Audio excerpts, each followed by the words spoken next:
Ah bonjour tout le monde, bienvenue dans la zone Level Up. Cette semaine, Catherine est de retour avec moi dans la zone et on va parler de comment devenir un agent de changement. Mon nom est Éric Guittard, puis on part ça maintenant. La zone, c'est pour toi.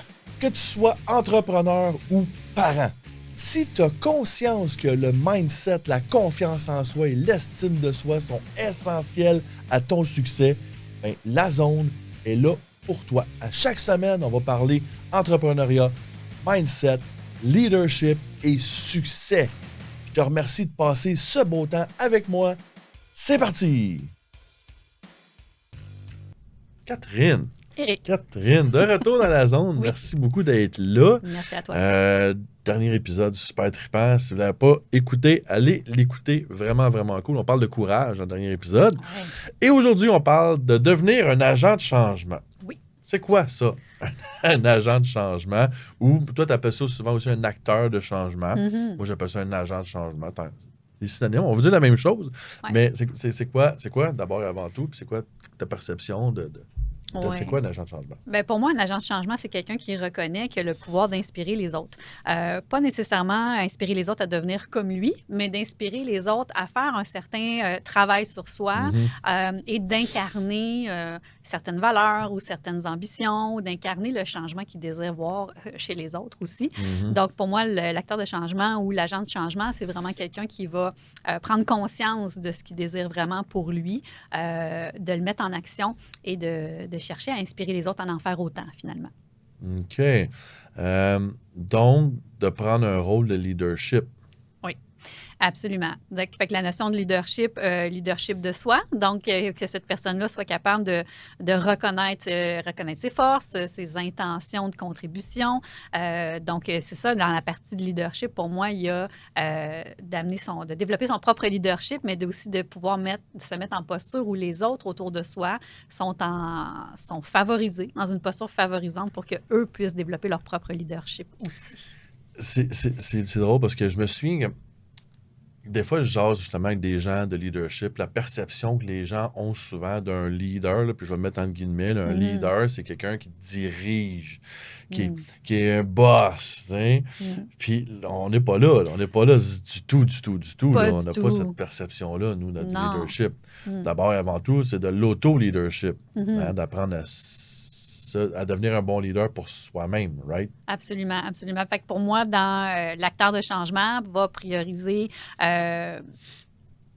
prendre sa vie en main, hein, cette fameuse expression-là, d'avoir fait ce travail-là, d'aller dire ben, qui je suis, moi, comme humain, quelles sont mes forces, quels sont mes enjeux, de reconnaître le travail qu'il y a à faire sur soi, de prendre action en lien avec ça, puis d'aller aussi clarifier, OK, mais quel sera mon rôle pour moi, quel sera mon rôle dans mes relations amicales, amoureuses, dans ma vie de famille, en affaires, si c'est un entrepreneur ou même dans son travail, si c'est un professionnel. Donc, il y a cette notion-là d'aller faire ce travail-là pour soi. Et il y a après ça, ben, OK, ben, mon leadership à moi va m'amener là où je veux dans une prochaine étape de ma vie. Il y a une notion de responsabilisation et tout, mais c'est aussi de démontrer l'exemple. C'est de montrer aux autres que c'est possible de prendre sa vie en main, c'est possible d'agir sur nos convictions. Donc, voilà. Ah, fantastique. J'adore ça. Fait que de l'auto-leadership, c'est d'apprendre à se connaître, de développer la meilleure version de soi-même. C'est des termes qu'on entend souvent. Des fois, c'est peut-être un peu galvaudé. Là. Des fois, peut-être une perception un peu péjorative de ça. Mais devenir la meilleure version de soi-même, c'est vraiment, à mon avis, d'apprendre à se connaître. Sont où nos forces, sont où nos angles morts, puis de travailler à l'intérieur de nos forces, puis vraiment trouver son why, vraiment trouver c'est quoi qu'on veut faire. Fait une fois que tu contrôles bien toi-même, dans le fond, on pourrait dire ton propre environnement. Je t'entendais souvent dire aussi là, de comment tu agis quand les autres sont pas là. Oui, bien, il y a la notion de ce que j'appelle l'autodiscipline, qui peut paraître un peu sévère là, dans ce cas-ci, mais pourtant, l'autodiscipline, c'est beaucoup, beaucoup de bienveillance envers soi. C'est qu'est-ce qu'on se dit quand personne écoute et qu'est-ce qu'on fait quand personne regarde. Souvent, quand on pense à des leaders, on se dit, bon, ils sont sur la sellette, donc les autres les regardent, donc ils n'ont pas le choix d'agir d'une certaine façon ou d'avoir un certain discours. Mais qu'est-ce qui qui se passe dans la chambre à coucher, qu'est-ce qui se passe une fois de retour chez soi, qu'est-ce que tu dis dans ton discours intérieur. Pour moi, ça, c'est de l'autodiscipline. Est-ce que tu arrives à reconnaître quand tu as un mindset un petit peu plus déstabilisant ou tu as un mindset un peu moins bienveillant envers toi-même? C'est important d'être capable de le reconnaître et de faire le switch vers quelque chose de beaucoup plus leader positif pour soi. Et il y a la notion aussi de qu'est-ce qu'on fait quand personne regarde. Donc, des fois, on va être motivé, là, la fameuse exemple de base de s'entraîner au gym. Des fois, on va être motivé parce qu'il y a des gens qui nous attendent là-bas où on va être vu à être en train de s'entraîner là-bas. Mais cela dit, si tu t'entraînes tout seul chez toi, dans ton salon, est-ce que tu le fais vraiment? S'il n'y a personne qui est là, qui regarde puis qui est au courant que tu le fais. Fait que cette notion d'autodiscipline-là, pour moi, fait partie de la base de ce que j'appelle le développement du leadership de soi pour devenir un acteur de changement. OK. Puis je t'entendais aussi dire, dans le fond, de devenir un exemple. Ça aussi, je pense que c'est une perception qu'on a souvent un peu de croche du leader. C'est que c'est pas d'amener les autres à faire comme soi, mais bien amener les autres à faire ce que eux veulent pour leur vie, mais de montrer que c'est possible d'être fait. C'est un peu ça. C'est un peu la perception que j'ai de ton propos, là. Absolument. Donc, moi, si je regarde mon rôle de leadership en tant que parent, je veux montrer à mes enfants que quand on prend le temps de trouver sa passion, donc de s'accorder du temps. Moi, ça a pris quasiment 38 ans avant que je trouve ma passion. Donc, quand on s'alloue le temps nécessaire à trouver sa passion, son calling in life, comme on dit en français, sa mission, puis qu'après ça, on met les choses en place pour aller pouvoir vivre quotidiennement dans sa passion, moi, c'est ma ligne directrice à moi et c'est aussi ce que je veux transmettre à mes enfants. Que peu importe leur intérêt, leur passion, peu importe le temps que ça leur prend à la trouver aussi, après ça, c'est qu'une fois que tu l'as trouvée, nourris-toi de ça pour le reste de ta vie à tous les jours. Et tu vas cesser de te chercher, tu vas cesser de te lever le matin et de questionner qu'est-ce que tu fais là. Donc, pour moi, c'est ça, la façon à moi d'incarner à être un acteur de changement, c'est d'être capable de me démontrer aux autres le potentiel, en fait, que chacun de nous a, mais que c'est très personnel à chacun. Ouais. Parce que moi, ce que je viens de nommer, c'est d'être un exemple pour mes enfants. Évidemment, je veux impacter l'entrepreneuriat aussi parce que c'est le cœur même de ma passion. Cela dit, je n'ai pas nécessairement l'ambition de faire un mouvement international. Donc, on pourrait aller là-dessus un peu aussi au niveau de l'ambition, parce que quand on parle d'acteurs de changement, les gens peuvent peut-être penser que ça met de la pression sur les épaules, puis mon Dieu, je dois changer le monde. Oui et non. Il y a des gens qui veulent littéralement changer le monde avec un gros M majuscule, puis il y a des gens qui vont être entièrement nourris à force de voir des micro-transformations autour de soi, et c'est parfait comme ça aussi. Il faut savoir être à l'écoute de son niveau d'ambition, la grandeur du territoire qu'on veut atteindre avec cette ambition-là aussi. Génial. Vraiment, j'adore cette perception-là, mais d'abord, évidemment, on commence avec soi. Ensuite, c'est important d'avoir un impact alentour de soi. Les gens qu'on aime alentour de nous, évidemment, quand on est parent, nos enfants, c'est évident. Je dis toujours que devenir un bon parent, c'est devenir un bon leader. Ouais. Tu sais, en quelque part, ça va ensemble. Donc, quand tu deviens un bon leader, automatiquement, tu es plus dans l'ouverture, dans le développement de devenir une meilleure personne. Donc, en même temps, tu deviens meilleur parent. Je veux dire, pour moi, ça va main dans la main. Puis, si tu amènes ça au niveau professionnel, que tu sois employé ou que tu sois entrepreneur, ben, tu as quand même des gens alentour que tu peux avoir un impact, puis le travail que tu fais va avoir de l'impact, d'être conscient de ça, d'avoir le plus d'impact possible.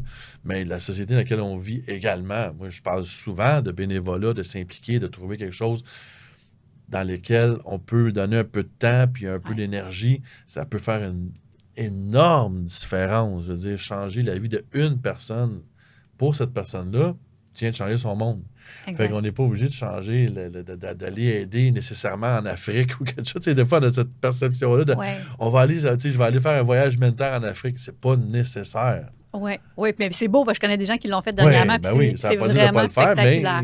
Mais effectivement, ça peut commencer par ne serait-ce que de sourire à une personne dans sa journée. Hein, aussi simple que ça. Donc, tu te lèves le matin, tu fais ton lit, hein, autodiscipline. Et aussi, tu sors dans la rue, tu fais un sourire à la première personne que tu rencontres. Tu sais, ça, pour moi, ne serait-ce que ça, tu deviens un certain acteur de changement parce que tu crées quelque chose, une vague de positivisme, tu crées quelque chose chez les autres à partir de qui tu es. Fait que ça, c'est tout à fait accessible à tout le monde. De l'autre côté, moi, je me plais et j'ai un grand bonheur, vraiment, je me sens vraiment privilégiée de pouvoir accompagner des entrepreneurs qui ont des projets porteurs à grand impact. Et des idées, des ambitions, des innovations qui vont avoir vraiment un impact et un leg grand pour le Québec. C'est sûr que moi, je me lève le matin, je suis stimulée là, à 100% de dire, mon Dieu, je contribue dans ce parcours-là de cet entrepreneur-là qui crée quelque chose d'immense. Pour moi, c'est aussi d'accompagner des gens qui ont cet appel-là. Donc, être un acteur de changement ou un agent de changement, souvent, ça vient avec un appel. Il y a quelque chose en dedans de nous qui fait comme... Je veux laisser ma trace. Je veux avoir un impact. Je veux voir des transformations. Je veux changer les choses. Je peux pas croire que les choses vont rester comme ça. Je veux contribuer au changement. Donc, quand on a cet appel-là, souvent, moi, ce que je dis, c'est mon Dieu, c'est puissant et c'est précieux parce qu'il y a beaucoup de gens qui vont pas l'entendre, cet appel-là. Donc, si vous l'entendez, s'il vous plaît, prenez action. C'est ce que je me dis tout le temps parce que la société a besoin de gens comme ça qui ont envie de faire changer les choses. Mais c'est pas facile parce qu'une fois que tu l'as reconnu, cet appel-là, et que tu fais le travail sur toi pour y arriver, il y a tout un autre marathon devant toi. C'est pas évident. Par contre, c'est magnifique et quand tu prends action quotidiennement pour aller vers quelque chose qui va être porteur de changement, c'est extrêmement nourrissant. Et comme je disais tout à l'heure, on ne se questionne plus pour qu'on se lève le matin. Il n'y a plus d'enjeu de motivation rendu là. Définitivement. Puis je le dis souvent, on n'est pas venu au monde payer des factures. Fait que tu dis, il y a un appel qu'on doit entendre. Je pense que je vais aller une coche plus loin. On va dire, il y a un appel qu'il faut que tu écoutes. Ouais. Si tu n'as pas encore entendu ton appel, prends le temps de l'écouter. Il y a quelque chose quelque part. On a tous, à mon avis, je crois, moi, ça fait partie de mes croyances qu'on a tous quelque chose à apporter. Mm-hmm. Il y en a qui ça nous tombe d'en face. Moi, j'ai commencé à découvrir ces talents-là que j'avais au secondaire, tu sais, puis bon, j'ai eu des indices tout au long de mon parcours qui m'ont montré vers où je devais me diriger, mais c'est pas tout le monde qui peut trouver toi, tu dis, tu avais 38 ans. Ouais. Moi, j'ai vraiment mis un gros braquage à ma vie à 45 ans, mais je réalise que dans le fond, mon parcours au complet m'a amené là. Mais si t'es pas à l'écoute, si tu te lèves le matin, puis je l'ai vécu, j'ai eu des jobs de transition, là, des jobs alimentaires, là. Mm-hmm. Payer facture, mettre de la bouffe sur la table. Quand tu te réveilles le matin, puis la première chose qui te passe dans l'esprit, c'est à quelle heure je vais me recoucher à soir. C'est pas une vie. Absolument. C'est pas une vie. Si tu es dans cette situation-là, il faut peut-être que tu prennes un peu de recul, que tu écoutes. Écoute-les ton appel. C'est quoi, pourquoi tu es ici, tu as un rôle à jouer. Deviens un agent de changement. Commence par travailler sur toi-même. Commence par développer ta propre personne. Trouver tes forces, tes angles morts, tes valeurs incontournables. Puis à travers ça, je suis convaincu qu'à travers ce travail-là, l'appel va se faire entendre. Absolument. Puis ça, c'est une des premières étapes super importantes. T'sais. Êtes-vous un acteur de changement? Avez-vous eu cet appel-là? Est-ce que vous vous êtes accordé l'espace nécessaire pour aller voir s'il y avait quelque chose là? Il y a trop de monde qui ne passe pas suffisamment de temps dans l'introspection puis dans l'écouter qu'est-ce qui est là pour eux. Les gens, des fois, ont des rêves puis des idées grandioses, mais ils ne savent même pas. Ou ils ont une vague impression qu'il y a peut-être quelque chose, mais ils n'ont jamais laissé l'espace pour que ça surgisse. Donc, ça, c'est vraiment une étape super importante parce que de là, c'est de là qu'est né Walt Disney. Là. On écoute si on lit les biographies d'Henry Ford ou Walt Disney, c'est ça qu'on découvre. C'est tout part de je me suis réveillée un matin, j'ai eu une idée. Bien, c'est parce qu'à la limite, il faut l'écouter, l'idée. Ouais. Donc, ça, c'est bon. Après ça, effectivement, travailler sur soi, effectivement, pour être solide, pour pouvoir mettre ces idées-là en branle. Puis après ça, travailler un plan. Le gros mot du plan stratégique ici, mais c'est ça, pareil, d'avoir des intentions stratégiques claires pour la suite, de se faire accompagner là-dedans aussi, parce que des fois, ça peut paraître insurmontable, ça peut paraître, oh mon Dieu, c'est beaucoup trop gros pour moi. Mais d'ajuster ses ambitions en fonction de ce qu'on se sent capable de faire à ce moment-ci, mais de ne pas mettre le couvercle sous le chaudron, comme je dis. Tu sais, quand il y a quelque chose qui bouille, moi, je dis enlevez votre couvercle puis laissez ça bouillir. C'est important de laisser ses idées puis sa passion émaner pour aller voir où est-ce que ça peut nous mener. Puis des fois, ben, les actions les plus concrètes et les plus motivantes vont venir quand on ose rêver grand. Ouais. Donc, c'est une autre notion On aussi parlait de qu'est-ce qu'on courage. fait avec. Ah, Oui, on parlait de courage, dernier épisode, ben c'est ça. ouais, Rendu là, ça prend une dose de courage, absolument. de se lancer, puis de dire, OK, go, on y va, parce que, puis encore une fois, dans le dernier épisode de courage, tu parlais, là, quand tu as une peur, mais là, au bord de la peur, c'est là qu'il y a la récompense. Ben, quand tu as cette espèce d'appel-là de devenir un agent de changement, ben, t'as fait peur.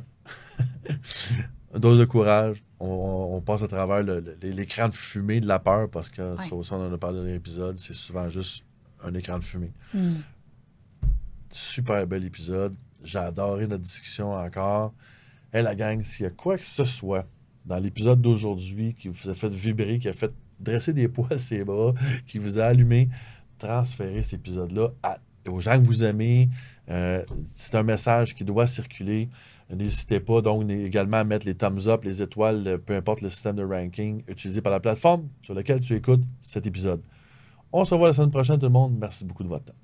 Si le contenu de ce podcast t'a interpellé, si le contenu t'a intéressé ou si tu crois que le contenu pourrait intéresser ou interpeller quelqu'un que tu aimes, s'il vous plaît, partage ce podcast. Va indiquer les thumbs up, les étoiles ou peu importe le système de ranking de la plateforme que tu utilises. C'est comme ça que tu peux m'aider. Merci beaucoup d'avoir passé ce temps avec moi et passe une super de belle semaine.